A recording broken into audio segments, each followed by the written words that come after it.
সুপ্রিয় শিক্ষার্থীরা, তোমাদের সবাইকে আবারও হাসিব ইংলিশ একাডেমি থেকে স্বাগতম। আজকে আমি তোমাদেরকে ক্লাস নিব ডিগ্রির উপর।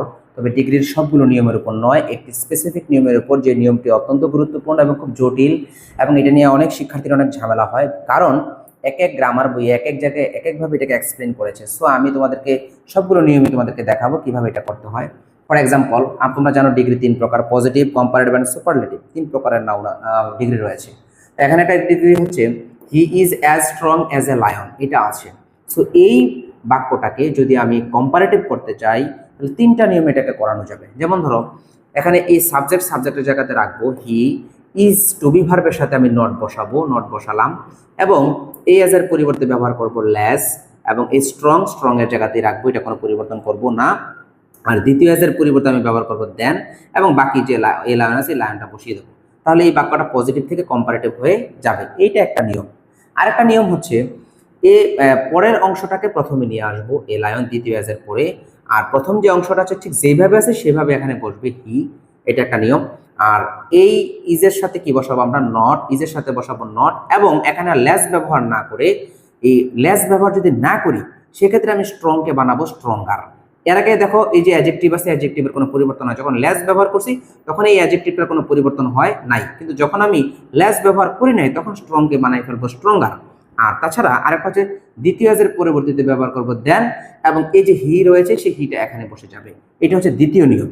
আর ঠিক একই রকম ভাবে এই বাক্যগুলোর মতো আরেকটা বাক্য আমি তোমাদেরকে দেখাচ্ছি, he is as good as his brother.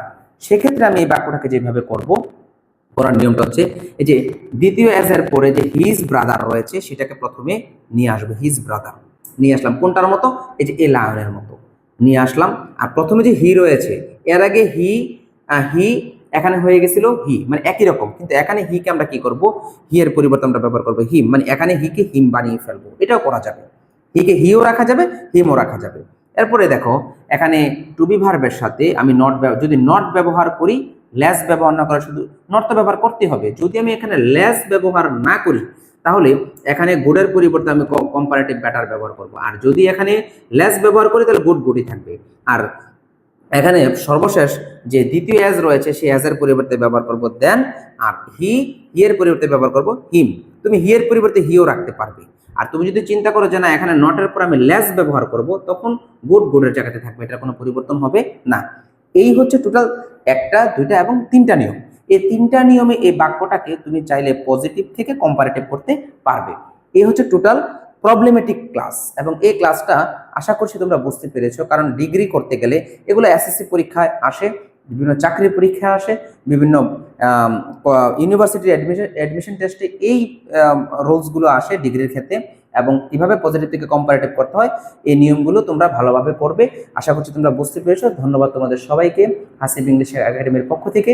নতুন নতুন যে ক্লাসগুলো তোমরা যদি পেতে চাও তাহলে আমার একটা পেজ রয়েছে হাসিব ইংলিশ একাডেমি, এবং আরেকটি ইউটিউবের চ্যানেল রয়েছে, সেটাও হাসিব ইংলিশ একাডেমি। আমি লিঙ্ক দিয়ে দেবো। আশা করছি তোমরা ওখানে গিয়ে আমার সেই ইউটিউবের যে চ্যানেলটা রয়েছে এটাকে সাবস্ক্রাইব করবে এবং আমার এই ক্লাসগুলো উপভোগ করবে। ধন্যবাদ তোমাদের সবাইকে।